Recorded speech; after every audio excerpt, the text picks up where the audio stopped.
Some cars cruise past 200,000 miles like it's nothing. Others start rattling, leaking, and demanding money before they've even hit 6 digits on the odometer. Same roads, same weather, same gas station coffee going stale in the cup holder. So what's the difference? Spoiler, it's not bad luck, and it's not bad engineering. It's you. Well, not you specifically. Probably. Let's just say drivers in general and everyone keeps their dignity.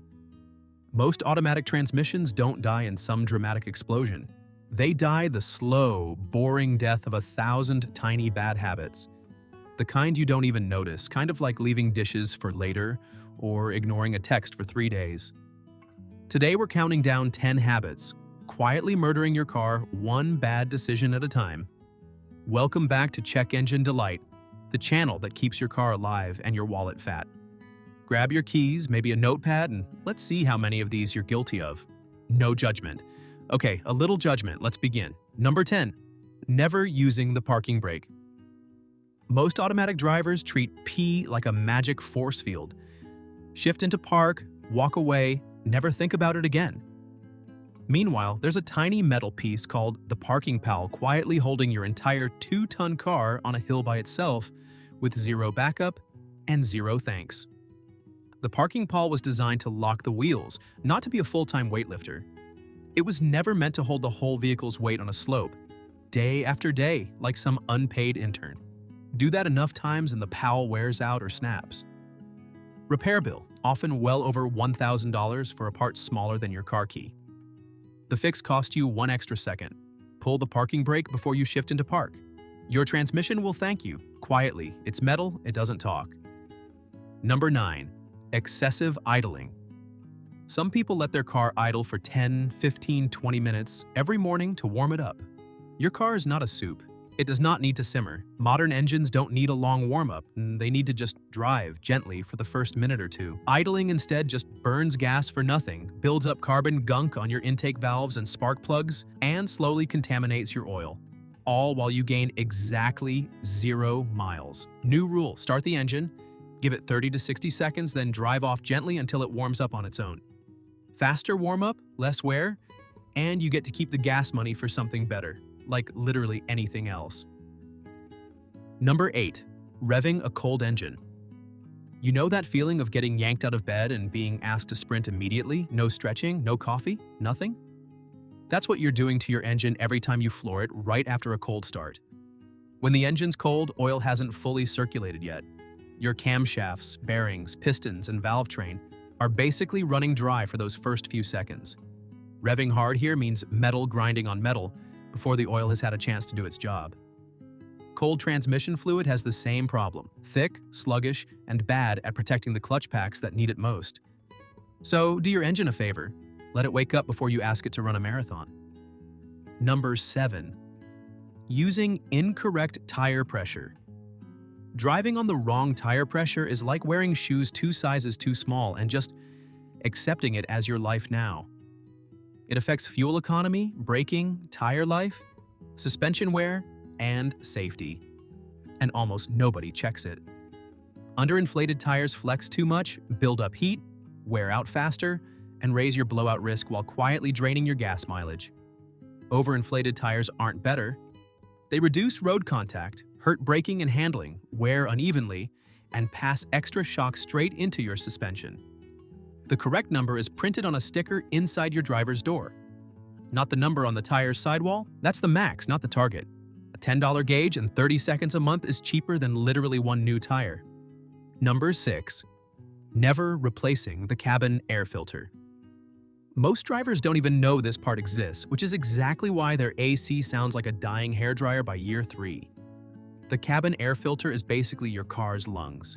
It filters dust, pollen, and grime out of the air before it hits you.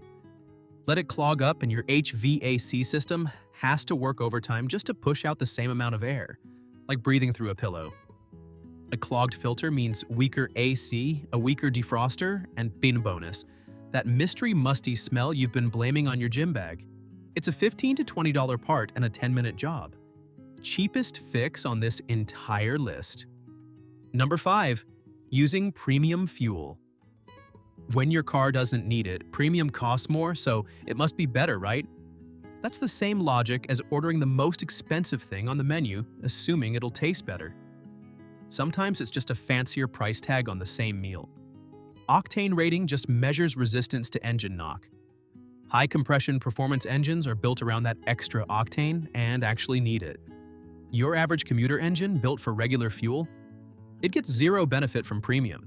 You're just paying filet mignon prices for a hot dog engine. No offense to hot dogs. Check your owner's manual. If it says regular fuel recommended, that's not a suggestion to upgrade. That's your car telling you to keep the extra $10. Number 4. Neglecting battery terminal corrosion. Nobody checks their battery until the car refuses to start on the one morning they're already running late. Then it becomes an emergency. Over time, chemical reactions leave white, blue, or green, crusty buildup on the terminals. Basically, a science fair volcano growing quietly under your hood.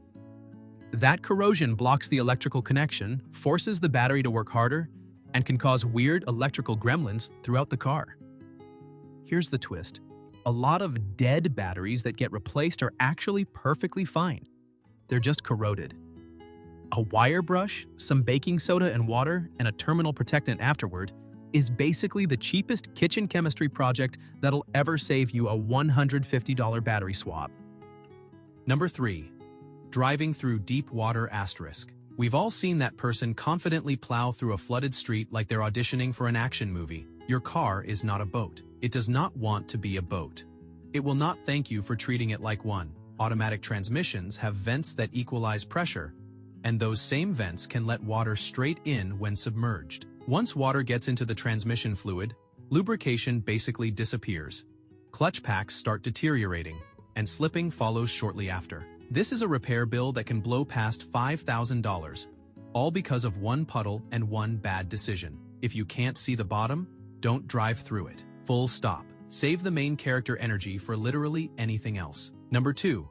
Ignoring the check engine light asterisk. The check engine light is basically the world's most ignored text message. It lights up. You glance at it. You think, probably nothing. And then you drive on it for 3 more months. That light is connected to dozens of sensors. It could be a loose gas cap. It could also be an ignition misfire quietly cooking your catalytic converter into a $1 500+ problem. You don't know which one it is until you check, and most auto parts stores will scan the code for free. Free? As in, less effort than making a coffee run? Ignoring it doesn't make the problem go away. It just makes it more expensive later. Like an unpaid parking ticket that somehow turns into a court date. So, how many of these are you guilty of? Be honest? Drop the number in the comments. And don't lie, we can't verify it, but your car definitely knows. Now, tell me the most expensive repair you've ever paid for that could have been avoided. Someone out there is about to make the same mistake. Save them the money. If this helped, hit like, subscribe, and turn on notifications so you don't miss the next one. Because your car does not send reminders, and neither does YouTube, unless you tell it to. And don't go anywhere yet. The next video breaks down the maintenance secrets mechanics actually use to push cars past 200,000 miles. Click it now. Your car and your wallet will thank you.